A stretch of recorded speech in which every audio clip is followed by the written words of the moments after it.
Well, good morning. It's good to have you with us this morning. It's 9 degrees in southeastern Wisconsin. For those of you who are watching live stream, I know we got live stream people in Florida. I know we got live stream people in Georgia and actually all over the place. So we had a couple inches of snow as well.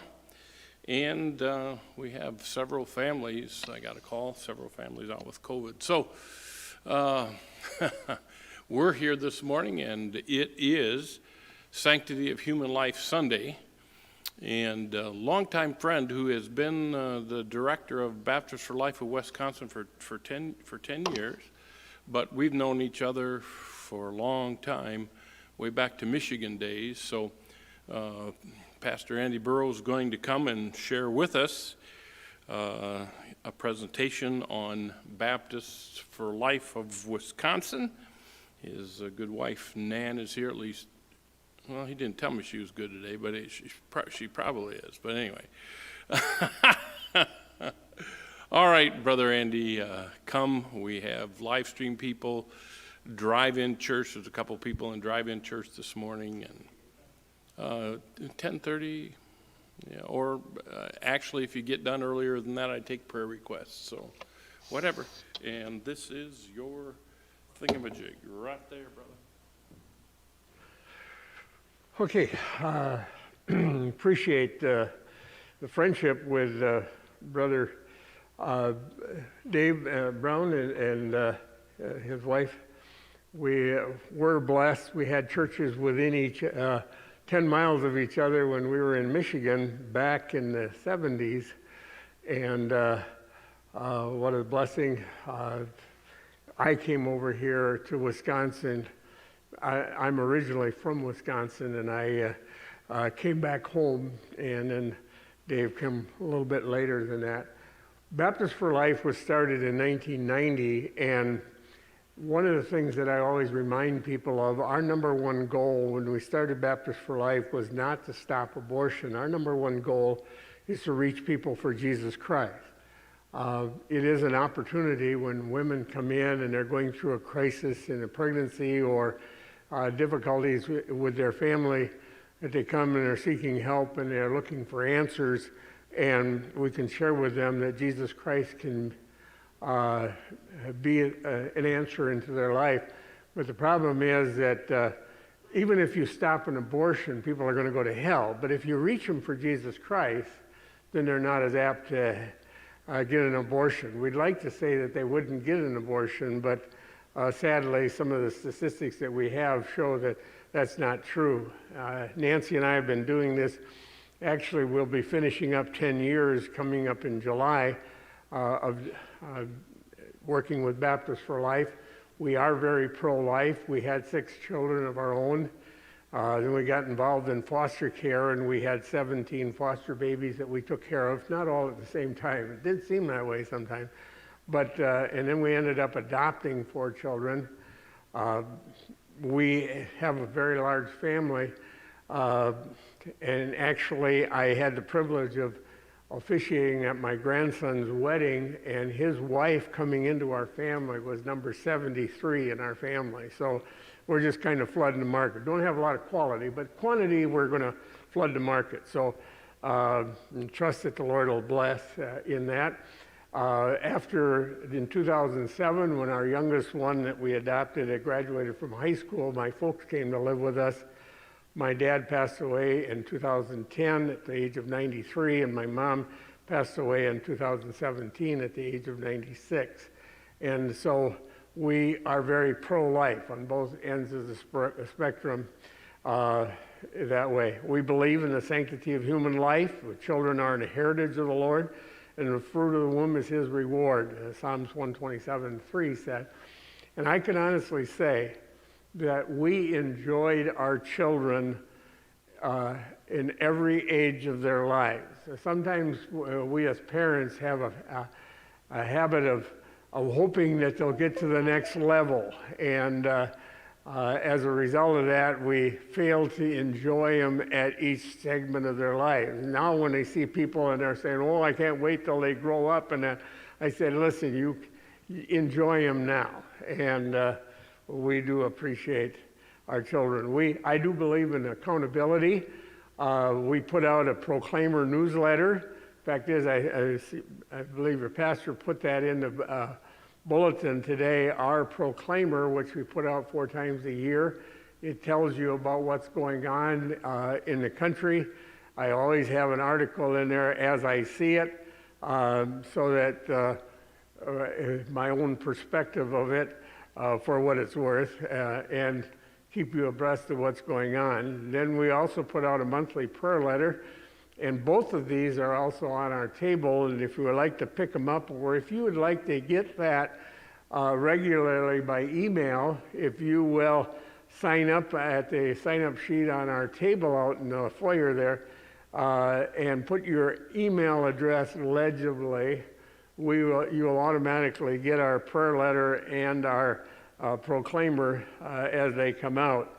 And then I came up with this idea of Praying Army for Life, and this PAL letter. And what it is about every Thursday or Friday, I send out an email letting people know what happened the Sunday before that and where I'm going to be that Sunday, so people can be praying for me.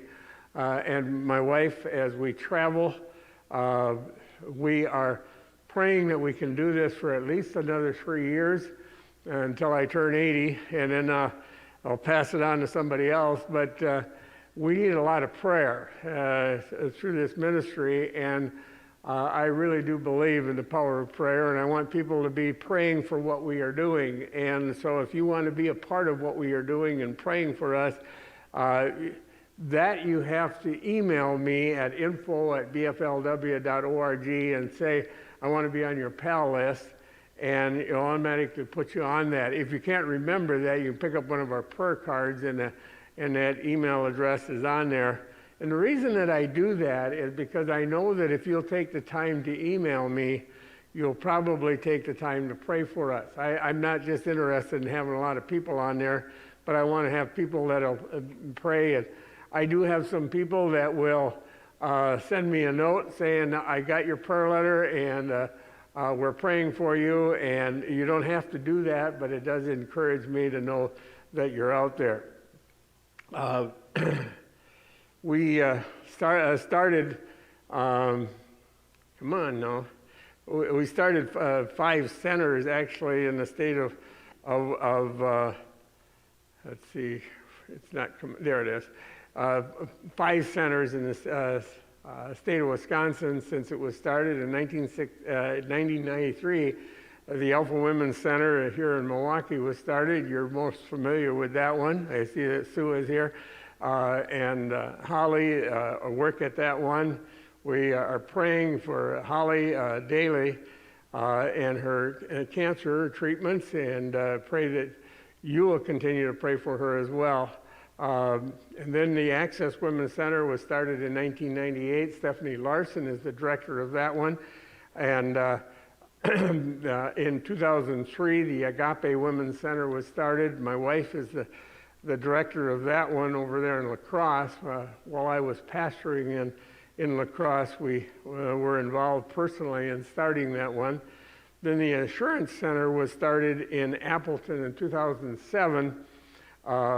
Actually, our daughter-in-law, Gina Borrow, my son Scott's wife, is the director of that one. It was started in 2007, and each one of those centers has experience, and I believe Sue would probably say that's true of the Alpha Center too, but they have gone down in amount of clients because of the COVID and some of the things that are going on.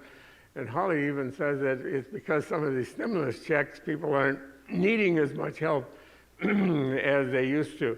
The New Focus Center we actually started last in 2020, but because of the COVID, it actually got shut down, and right now it's not actually operating itself. January 22nd, 1973, was Roe versus Wade was passed, and abortion became legal through all 9 months of pregnancy. All they had to say, come on, there you go. All they had to say was that it was a health reason, and they had the woman who had to say, "I'm sick of being pregnant," and that was a health issue, and so she could get an abortion. Norma McCorvey was the one who they based the Jane Roe on the Roe versus Wade issue. She never did have an abortion. She had a daughter, and she gave it up for adoption. And it's kind of interesting. I read the biography of her life, and in it, we're not cooperating here. She had put the daughter up for adoption. Later, she relocated with that daughter, and she ended up, Operation Rescue moved into the building next to Planned Parenthood. Now, if that doesn't work, you can go Okay, all like right. this. Okay, Okay. all right, thank you. Yeah. Actually, Operation Rescue moved into the building next door, and she became friends with them. She actually left the abortion clinic and joined Operation Rescue and became pro-life at the end of her life, and rejoined with her daughter in that situation. It's been 49, actually it's 50 years now, since the infamous U.S. Supreme Court decision known as Roe versus Wade. And it kicked the closet door open and gave legal sanction to the murdering of unborn and partially born children. An estimated 43% of all women will have at least one abortion by the time they're 45 years old. 47% of all abortions are performed on women who have had at least one previous abortion. That's kind of a sad thing to recognize. And 64.4% of all abortions are performed on never married women. And married women account for 18.4%, and 9.4% are divorced women.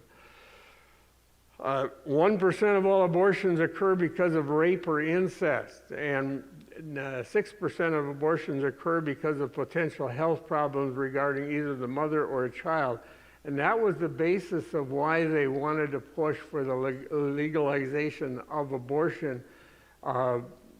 These two reasons, the health issue and the incest or rape. But the sad thing of it is 93% of all abortions occur because of social reasons. Either the child is unwanted or inconvenient, or in many cases it's just the wrong sex. They wanted a girl and it's a boy, or they wanted a boy and it's a girl. In fact, in China, where they had zero population growth and you could only have one child, they would often abort the girls because they wanted someone that would carry on their name. And then, lo and behold, there became a shortage of women in the country. Who could have saw that coming, right? Amazing. Protestants obtain 37.4% of abortions, and those with no religious affiliation, 23.7%. Catholics account for 31.3%. Notice that. It is kind of interesting, but here's the sad one, and that's why I said it doesn't always happen that because you stop, if they come to know Jesus Christ as their Savior, they're not going to get an abortion. 18% of all abortions are performed on women who identify themselves as born-again evangelical. And you say, how in the world would that happen? I'll tell you how it happens. You can have people that are strongly pro-life. There'll be great advocates in your churches, fundamental churches, and they're advocating pro-life until their daughter gets pregnant. And then all of a sudden they will sneak off to another state or another county and get an abortion because of the embarrassment of it, and they don't want to expose their own sin. And the reason I say that that happens is because it happened in my church. It happened before I was the pastor there. but it was a young girl in the youth group that got pregnant with a young boy in the youth group. And the mother took the girl to another state, got an abortion, and didn't tell her father about it. He never knew about it. And that family was very, very pro-life. If you talk to them, they were very adamant about being pro-life, except when it came to their own situation. Here's some other appalling facts. 52% are younger than 25. 20 to 24 obtain 32% of abortions. Teenagers obtain 20% of abortions, and under 15 account for 1.2% of all abortions. It is interesting that our younger generation, and I believe that this holds true at all of our pregnancy centers, will share with you, the younger the person that comes in, the less likely they are to be an advocate of abortion. It's the older ones who have it, are more apt to do that.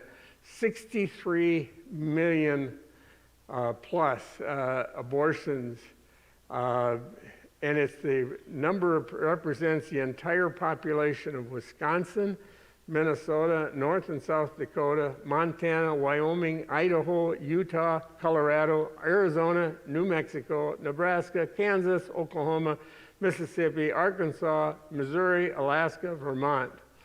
All of those states together, the total population. The Bible tells us that it's clear that life begins at conception. God reminded Jeremiah, before I formed thee in the belly, I knew thee, and before thou camest forth out of the womb, I sanctified thee, and I ordained thee to a prophet unto the nations. And God demands that we reverence and protect human life, that innocent blood be not shed, and land which the Lord thy God giveth thee for an inheritance, and so blood be upon thee. And he reminds us in Proverbs 6:17 that 6 things does the Lord hate, and one of those is that hands that shed innocent blood. Can you imagine any blood that's more innocent than a baby in a womb? We talk about being pro-life or pro-choice. Actually, it's not pro-life and pro-choice, it's pro-life and pro-death. Except that, isn't it interesting, those people that are very pro-killing babies are anti-killing convicted criminals. Then they believe in pro-life for those kind of people. We are reminded in Proverbs 24, verses 11 and 12, if thou forbear to deliver them that are drawn unto death, and those that are ready to be slain, if thou sayest, behold, we knew it not, doth not he that pondereth the heart consider it, and he that keepeth thy soul, doth he not know it, and shall not he render it to every man according to his works? And the truth is, what keeps a nation focused is the idea of a sanctity of human life. And actually, John Quincy Adams was the one that said that there are 3 points that for the foundation of morality. The first is the existence of a God. The second is the immortality of the soul. And the third is the future state of rewards and punishment. And the idea is that as long as people realize that someday they're going to have to stand and give an account, it does make them aware of what they are doing. Someday I'm going to stand and give an account of it. When this country was formed, it was established with the idea that the Bible tells us what is right and wrong. Every law that was passed when the country was founded was based on what the Bible says was right and wrong. And back in the 60s, and people say, well, that's kind of making it trite and all that, but back in the 60s, when they took the prayer and Bible out of the schools and out of the courtrooms, the intention was we don't want to have an absolute standard. And so from that point on, now it's going to be whatever the majority believes. Even the Supreme Court, when they were ruling on laws, they would look at what the Bible says as a basis of right and wrong, And now there has been a pressure on the Supreme Court to say, well, what does the majority want? So if the majority passes or believes something is okay, then we can make a law establishing that as the law of the land. That's why you're getting things like homosexuality and abortion and all of those bases. It's what does the majority want? And our country has gone from a basis of a Bible as our absolute authority to that of the majority rule. Margaret Sanger is a pretty interesting individual. The first time that I had heard her name was when I heard that Hillary Clinton wanted to put her name on the her face on the $20 bill, that she was some great American. I started doing the checking, and she's the one that was behind Planned Parenthood. You can see some of her statistics here. She was born in 1879. She was come from a large family, a sixth of 11 children, and at that time, the normal thing is for the older children to help raise the younger children, and she resented that. These people kept producing children, and she said that's not right. And her idea was that the objective is unlimited sexual gratification without the burden of unwanted children. In her day, she actually smuggled into this country contraceptives to prevent pregnancies in a time when our country had laws against that. She actually went to jail for that in the turn of the century, and then because she was smuggling them into our country. She was the one that was behind the birth control pill. And the idea of the birth control pill, I remember when that came out, and they were tooting this as something, a great discovery, and mothers were putting their daughters on birth control pills not to control because of sexual activity, but because they were told that by putting the girls on these birth control pills, it would help their cycle to be more normal. It would improve her complexion. They gave a glowing report about what the advantages of birth control was. But it was a fraud. It really was a fraud. In fact, even when Congress was discussing defunding Planned Parenthood, remember many of the senators and congressmen, they were saying, well, they do so many wonderful things, like they do ultrasounds, and Planned Parenthood was sitting back there saying, no, we don't. But everybody thought they had a glowing reputation, but a lousy track record. Really did. And so she was promoting that, and the birth control pill is, the next step was the RU486 pill, where it was the morning after pill where women could take it after they had been promiscuous, and it would prevent the egg from attaching to the uterus and would abort the baby. Some of her quotes that she had here, and I'll give you an idea of what her mentality was. She said the most merciful thing that a family does to one of its infant members is to kill it.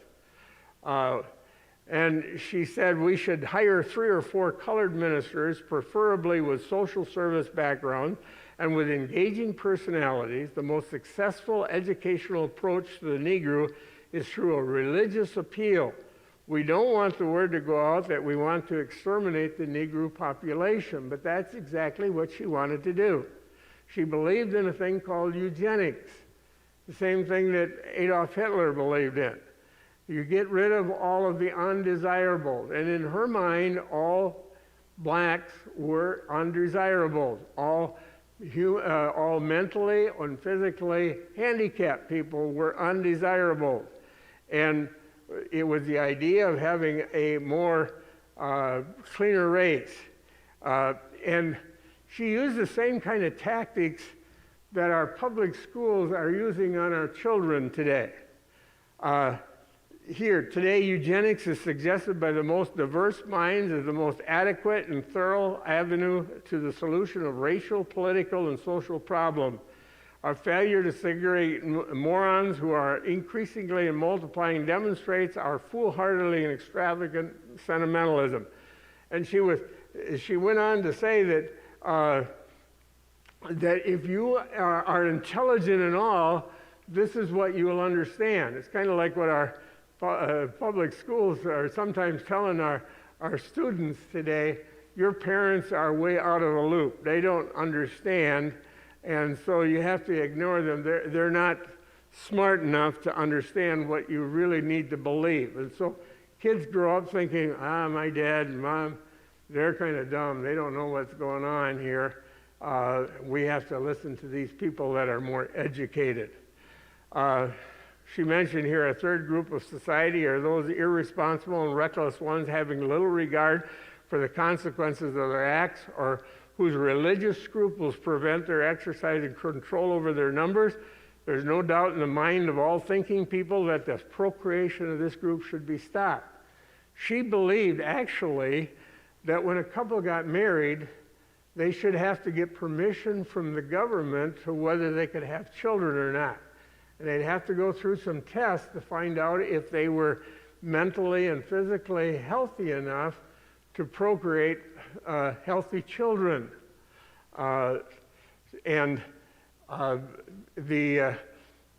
She hated the church because the church always is championing the underdog and trying to help them out. And she said, well, just let them die.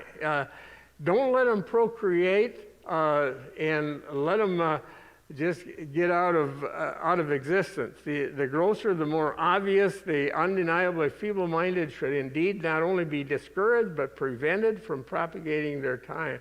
And the goal of birth control is to create a race of thoroughbreds.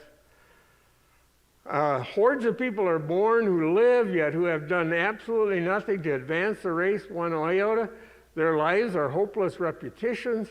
Such human weeds clog up the path, drain up the energies and the resources of this little earth. And so as a result, this is the mentality of Planned Parenthood. Sex is a normal part of relationship with another individual. All you have to do is on the modern media today is you pick that up. It's only wrong when it's against the will of another. Contraceptives should be used to prevent unwanted pregnancies and sexual diseases. And if you find yourself pregnant, you can choose to abort the baby.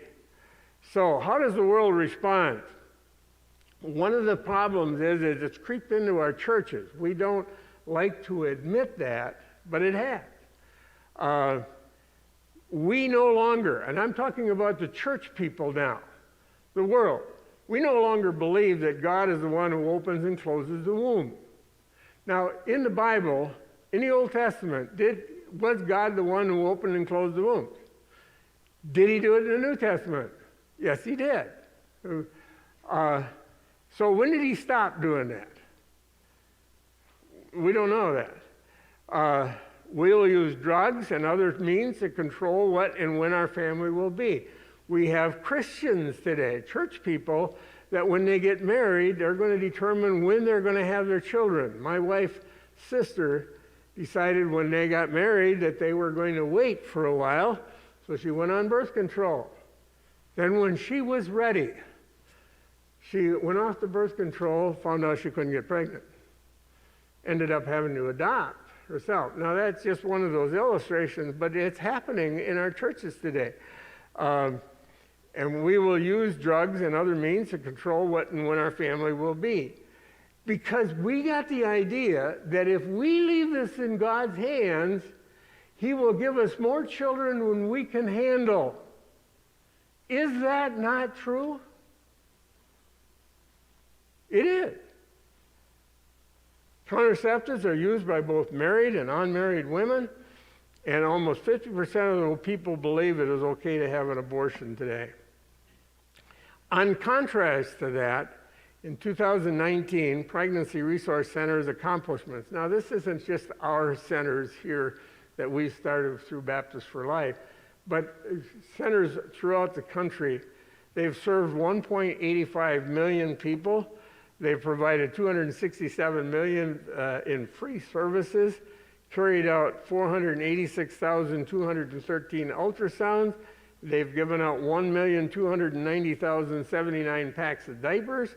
They just supplied 2,033,513 baby outfits, and not a single pregnancy center is run by a pro-choice activist. Now, abortion is only the first diabolical step in our death culture, isn't it? The next step is infanticide. There are people today that are advocating that couples ought to have up to a year after the baby is born to decide whether that child should live or not, whether they want to raise it or not.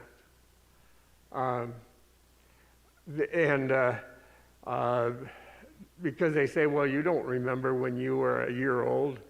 You don't have a conscience yet. Well, they are still a human being. Then euthanasia. This is the one that I'm more concerned about now in this time of my life, deliberately ending the life of the unwanted. I've often told my children, I just want to live to be old enough to be a burden to them, and they tell me I'm already there. So that's something we have to be concerned about, who has a right to live and who has a right to die. One of the things that I wanted to emphasize this year, not only in my PowerPoint, but in my message that I'm going to be giving in the morning service, is the importance of dads. The truth is, if men stepped up to the plate and took the responsibility that they should, we wouldn't have the problem we have today. But many of these times, these girls are found pregnant, and they're abandoned by the father of the baby, and they're left with the dilemma of either raising it by themselves or aborting it. And here are some facts that you need to understand here. Involved dads improve their children's overall emotional and social well-being,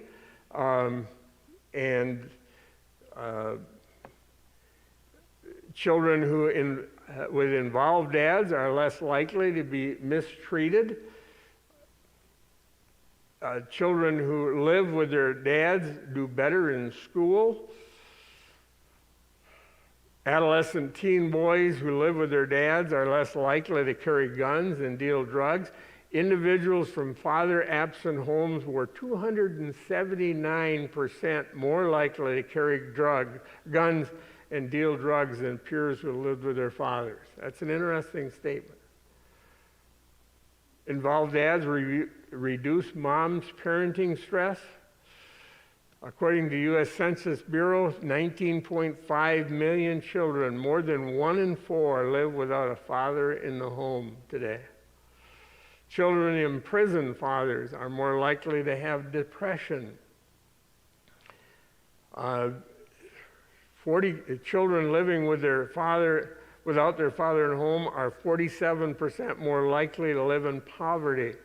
This is over 4 times the rate for children living in married couple families. Men with absent fathers are more likely to become absent fathers themselves. It kind of carries on the tradition, if you would. And women with absent fathers are more likely to have children with absent fathers. It's one of those things that perpetuates itself. Boys have fewer behavioral problems, and girls have fewer psychological problems when they have involved dads. 1 in 4 children live in a home without a dad. The absence of a biological father contributes to increased risk of child maltreatment. This is why the Child Protective Services agencies have some justification in viewing the presence of a social father. Now, a social father is one who is not a relative of the children, living with the mother. There's more of an increase of children's risk of abuse and neglect. I don't think you can go a whole week without reading in the paper where some stepdad or some guy in the home beat up or abuse a child. Father's involvement in school is associated with a higher likelihood of a student getting mostly A's. Students living in father-absent homes are twice as likely to repeat a grade in school. Now, this guy looks like he's got an attitude, right? Children raised in a father-absent home are more likely to experience behavioral problems. And 92% of the parents in prison are fathers. That means that 8% are mothers. There are 2 million single-father households versus 10 million single-mother households in the United States. Dad's involvement during pregnancy positively influences health outcomes for mom, dad, and the baby. And 22.2% compared to pregnant women without father support. Pregnant women with father support experience a lower prevalence of pregnancy loss, 22.2% compared to 48.1%. Allowing new fathers to be involved in caring for their child in the first days of a child's life can have positive long-term effect. And daughters are less likely to engage in risky sexual behavior when they have consistent contact and sense of closeness with their dad. So, what can we do? We have to realize we have a responsibility. We need to win people to Christ. We need to teach our children the biblical truths about sanctity of life themselves. Speak out publicly for biblical values. Support pro-life causes. Distribute pro-life literature. Pray for the end of legalized abortion, and vote biblically. It's really important. We've got elections coming up this year again, and we need to speak out. We are very, very aware of what happened 2 years ago because of the elections and where our country is going. We have a chance to correct some of that with the elections coming up, and we ought to be aware. Voting biblically means we don't look at parties, we look at the candidates and where they stand on biblical issues. And that ought to be the bottom line. I had an individual arguing about the fact that he didn't think that abortion was a number, voting for somebody or against somebody just because they were pro or anti-abortion. He said, that's the single issue. I said, that single issue is important enough to me to be the bottom line. Me too. So how do you get involved? You can encourage your church to place Baptist for Life in your mission budget. Which we are. Yes, I appreciate that very, very much. The Lord is blessed with Baptist for Life. As mentioned, I've been doing it for 10 years, and the Lord has been good for us. But the problem is, it needs somebody full-time. I'm just part-time. I get to about 40 to 45 churches a year.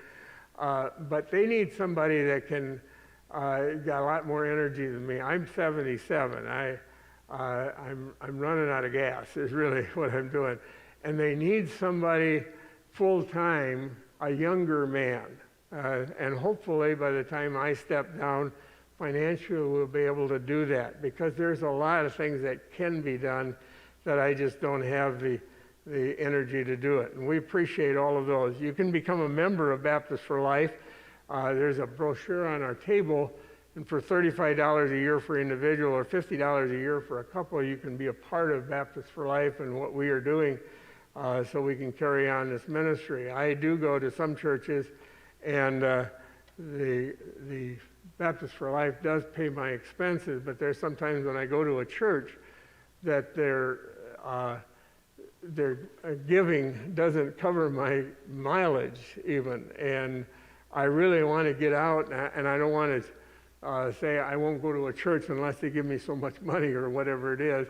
I want to get out and share it with whoever I can, and I'd encourage you, you might prayerfully consider being a part of it. You can contact state legislators about pro-life bills that come before them. And that's really important. That's the most effective way that we can have a voice here in Wisconsin. It is sad, because of the last election, we have a governor that's anti-pro-life.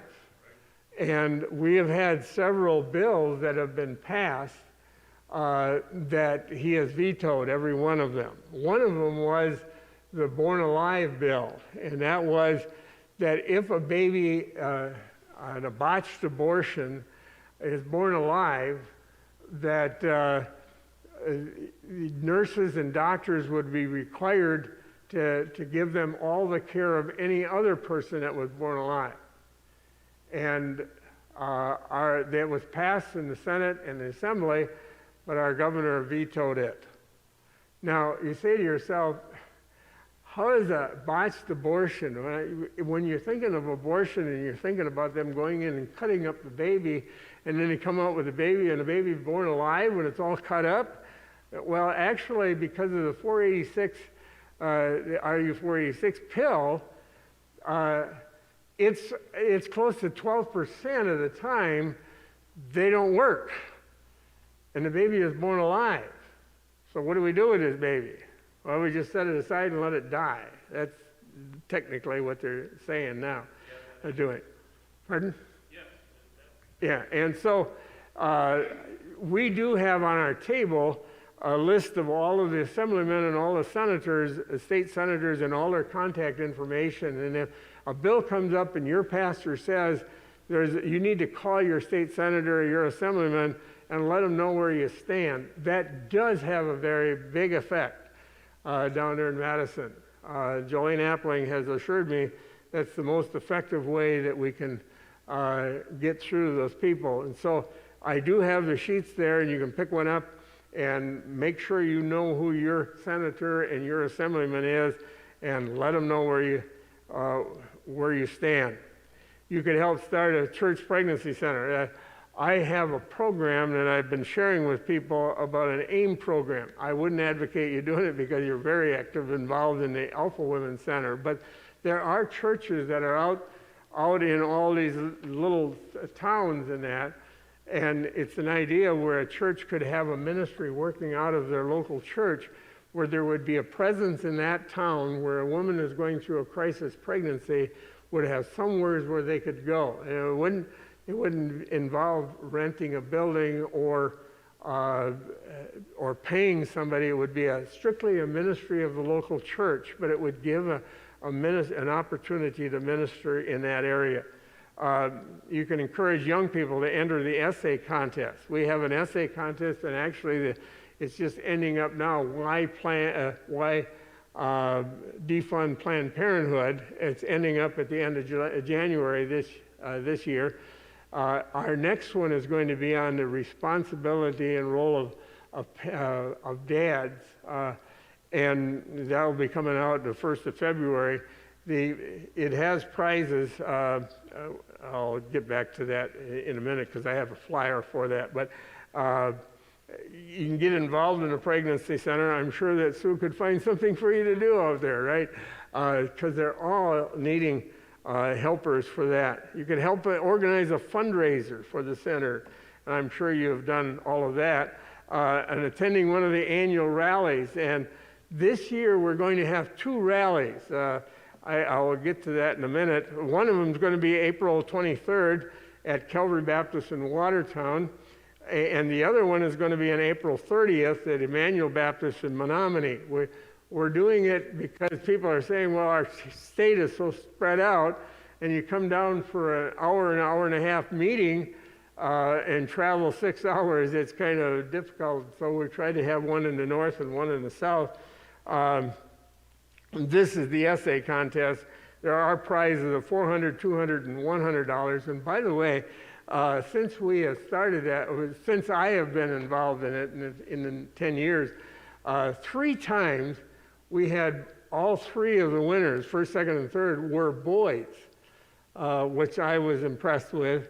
One of the teachers at Maranatha is the one that judges all of these. I don't judge them, but we encourage you to be prayerfully considering it. This is what our next one is going to be: fatherhood, a blessing and a responsibility.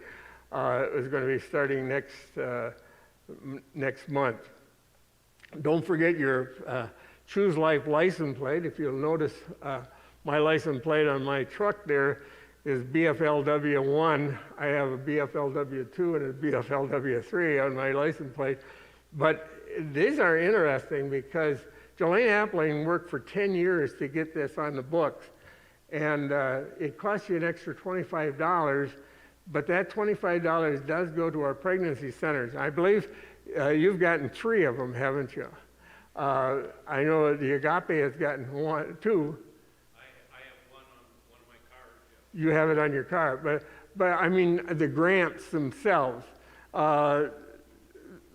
They've gotten 3 grants at the Alpha Center, 2 at the Agape Center, 2 at the Access Center, and at least 1, and I think it might have gotten 2 over there at the Assurance Center. And these are opportunities for us to state where we belong, where we are on this issue, and to support these centers. The U.S. abortion rate falls to the lowest level since Roe versus Wade. That is good. And in all of our states, it's going down, except the state of Wisconsin. Actually, because of that state-of-the-art abortion clinic they have in Milwaukee, the amount of abortions has gone up in Wisconsin. All the other states, it's gone down. But pray for that.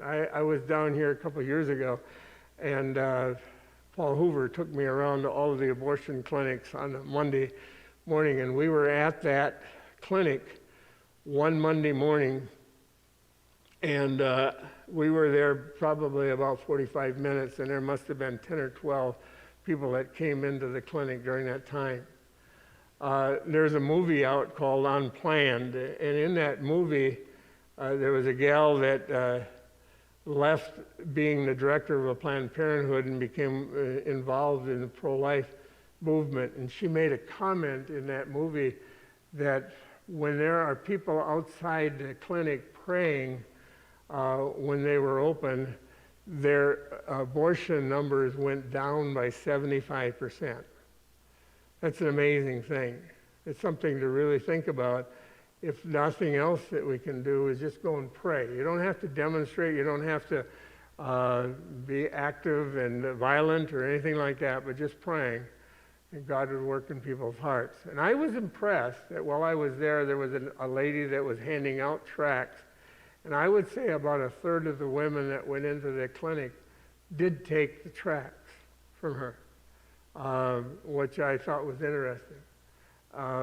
So it does have an impact. And so that's Baptist for Life. I trust it keeps you informed. Any questions you might have? Yes?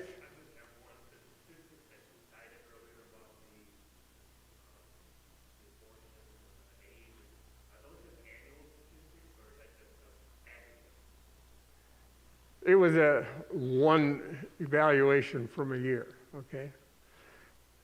Okay?